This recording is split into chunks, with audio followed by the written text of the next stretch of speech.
Whenever the greatest possible takeoff weight is required, the takeoff is accomplished using the maximum available takeoff thrust.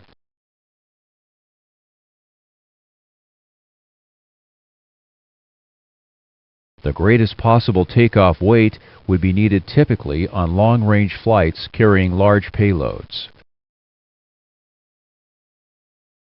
Many times it won't be necessary to take off at the highest weight. Shorter flights or smaller payloads mean that the expected takeoff weight will be less than the maximum. When this occurs, there is no need to use the maximum available takeoff thrust.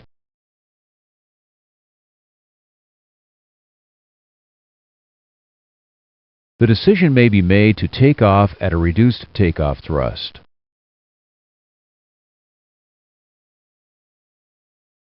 The greatest wear and tear on an engine occurs during takeoff. During takeoff, the internal temperatures and the RPMs are the greatest. A takeoff performed at reduced thrust will reduce this stress on the engine. This means that the engine will need less maintenance and will be more reliable, both in flight and for dispatch. Studies have shown that a conscientious program of reduced takeoff thrust can reduce engine part replacement costs by up to 40%. Not only will the maintenance costs be reduced, the engine reliability will be improved. Everyone benefits from a program of reduced thrust for takeoff. There are two methods of reducing takeoff thrust. The first method is called derate. The second method is called the assumed temperature method. We'll be discussing the assumed temperature method later. Briefly though, it's this. The existing full thrust takeoff weight data is used to determine a thrust reduction by pretending the takeoff temperature will be higher than it actually is. Higher temperatures mean lower takeoff thrust. More about this later. What we call derate is another way of operating an engine at less than its maximum thrust. Derate means operating the engine at a lower thrust rating, just as if a less powerful engine had been hung on the wings of the airplane. Because it's a separate thrust rating, each derate thrust level will have its own set of performance charts and limitations in the airplane flight manual.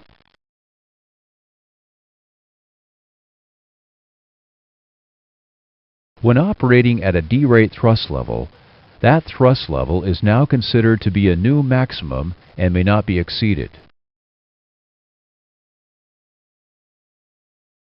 When operating with the assumed temperature method, however, the reduced thrust is not considered to be a maximum. It may be exceeded if necessary.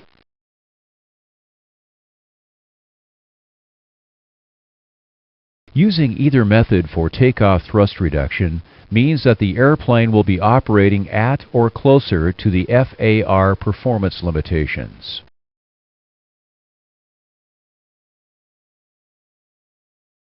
Alright, so there are two ways of operating the engines at less than maximum thrust when takeoff weight permits.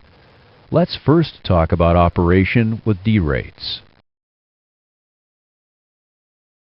On the 777, the airline may select any two thrust derates for use, ranging from 1 to 30% thrust reduction from the maximum. The fixed derates are then programmed into the FMC. The derates will show up on the thrust limit page as TO1 and TO2.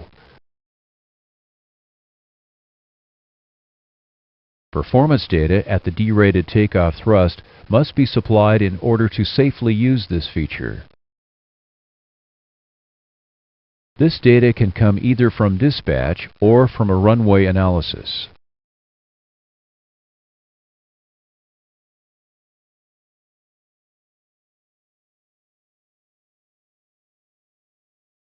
There are no operating restrictions on the use of derate.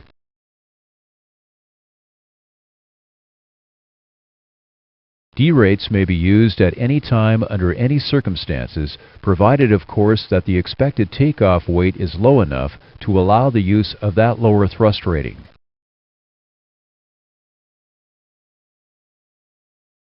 In fact, there is a special circumstance when D-rate can be used to increase the performance limited takeoff weight. That can occur when the runway is short or when the braking performance is reduced because the runway is wet or contaminated with standing water, slush, or ice. Strange as it sounds, it's true that less thrust can offer higher takeoff weights under certain circumstances. Let's see how this works. First, when using D-rate, all the performance information is computed at the lower D-rated takeoff thrust. This includes the limiting takeoff weights and takeoff speeds, including the minimum control speeds. Typically, this lower thrust will result in a lower field length limited weight, which is what you expected. This lower thrust will also result in a lower minimum control speed on the ground.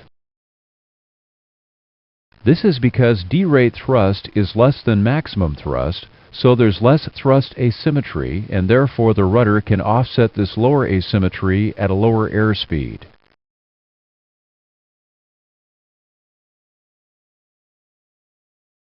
Since the minimum control speed is lower, the minimum field length cutoff is at a shorter distance.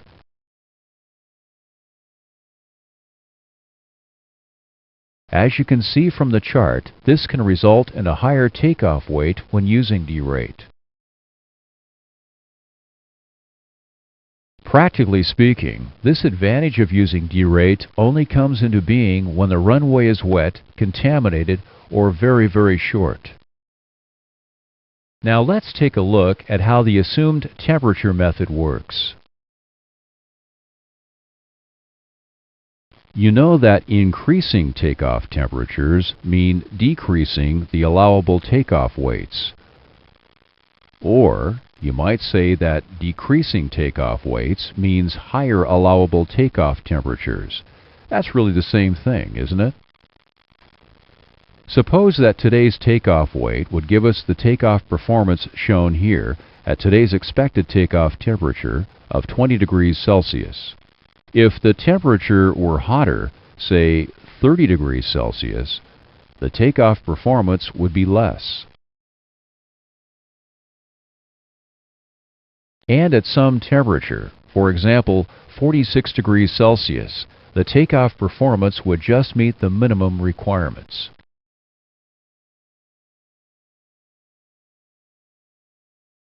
If you set takeoff thrust pretending that the takeoff temperature is 46 degrees, you will be setting a lower takeoff thrust. If the takeoff performance requirements can be met at this lower thrust based on 46 degrees, then 46 degrees would be the allowable assumed temperature.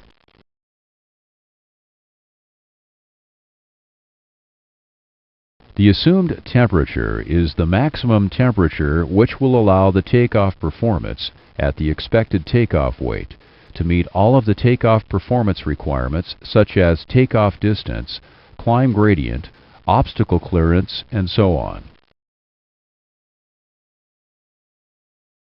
The way you use the assumed temperature is to enter it into the FMC as shown here.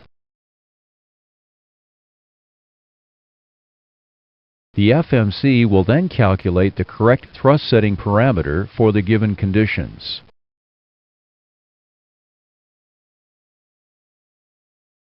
The assumed temperature method is inherently conservative. This fact is due to the effect of temperature on true airspeed and on engine thrust. Consider again our example, in which 46 degrees Celsius was the maximum temperature at which our scheduled takeoff weight would be permitted. All of the performance calculations are based on this hotter assumed temperature day of 46 degrees Celsius. Therefore, our takeoff speeds would be V1 149, VR 156, V2 161. These speeds are indicated airspeeds. When the takeoff is performed, the temperature will be 20 degrees Celsius. At this lower temperature, the same indicated airspeeds will be used, but the true airspeed will be less than the true airspeed used in the performance calculation at the assumed temperature of 46 Celsius. Also, the thrust will be more than it would be if the actual temperature was 46 degrees.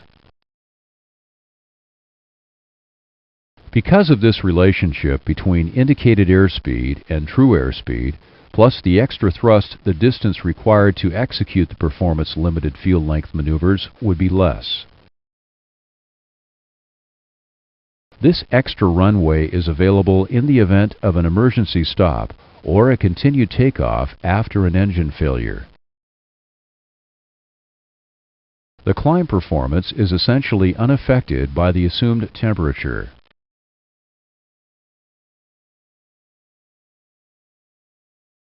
There are FAR restrictions on the use of assumed temperature-reduced thrust. First, the maximum thrust reduction allowed is 25% from the chosen thrust rating. Next, the possibility of the pilot advancing the throttles to the rated takeoff thrust setting must be considered.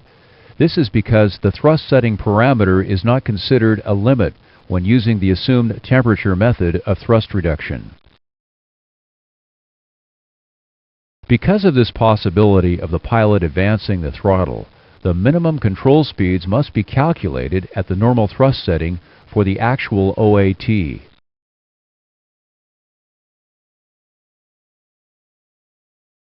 Finally, the assumed temperature method is not permitted when the runway is contaminated by water, ice, slush, or snow. Use of the assumed temperature is allowed on a wet runway if the airline accounts for the reduced braking performance.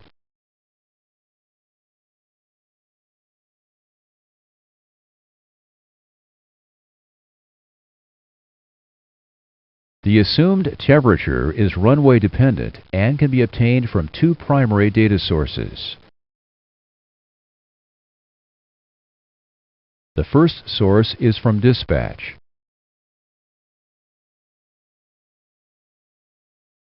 The dispatcher simply supplies the allowable assumed temperature based for today's takeoff weight, wind, runway, and flap position.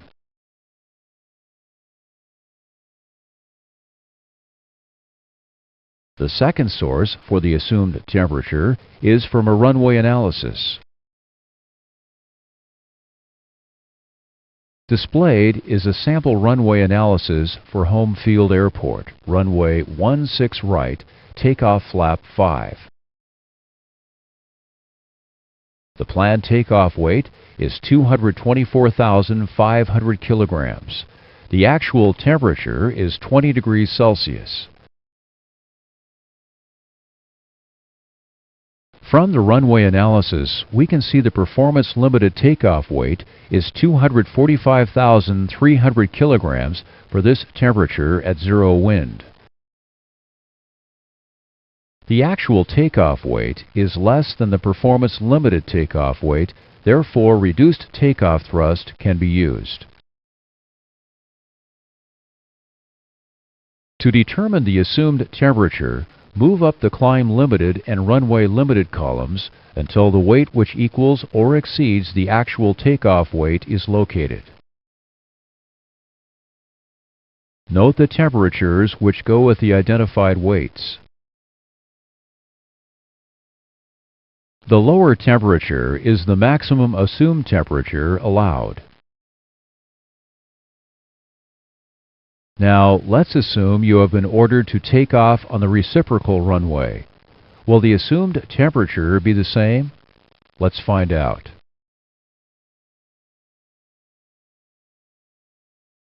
Determine the maximum allowable assumed temperature using the displayed runway analysis for the new runway.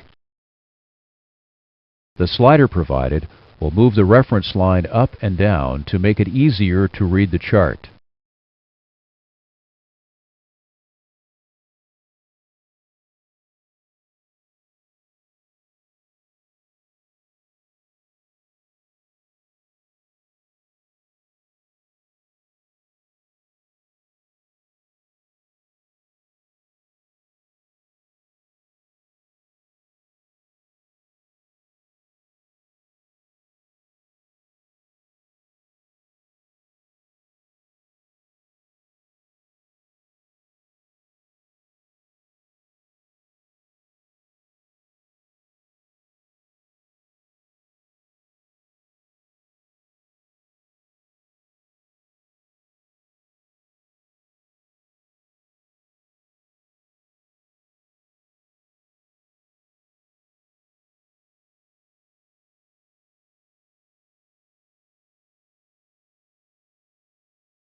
Good.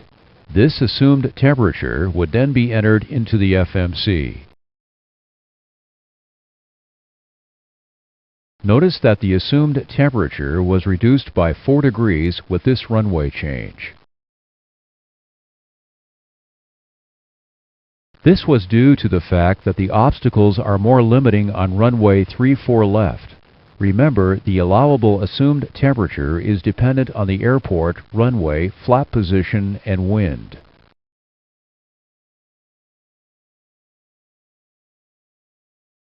Next, the assumed temperature would be entered into the FMC. The FMC will now provide the takeoff thrust setting and the takeoff speeds based on the assumed temperature you have entered.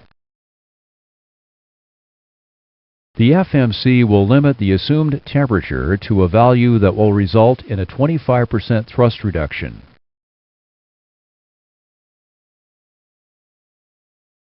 Now a little bit more information on D-rate and assumed temperature.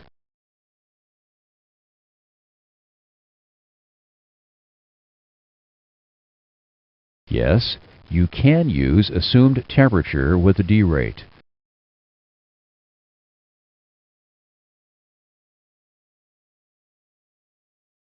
Sometimes you can use assumed temperature when D-rate would not be allowed. For example, suppose the scheduled takeoff weight is less than the performance limited takeoff weight at the full thrust rating, but higher than the performance limited weight at TO1.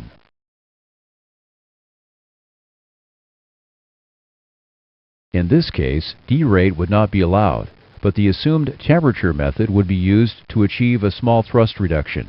And remember, it's the first bit of thrust reduction which has the greatest effect on engine reliability and maintenance costs.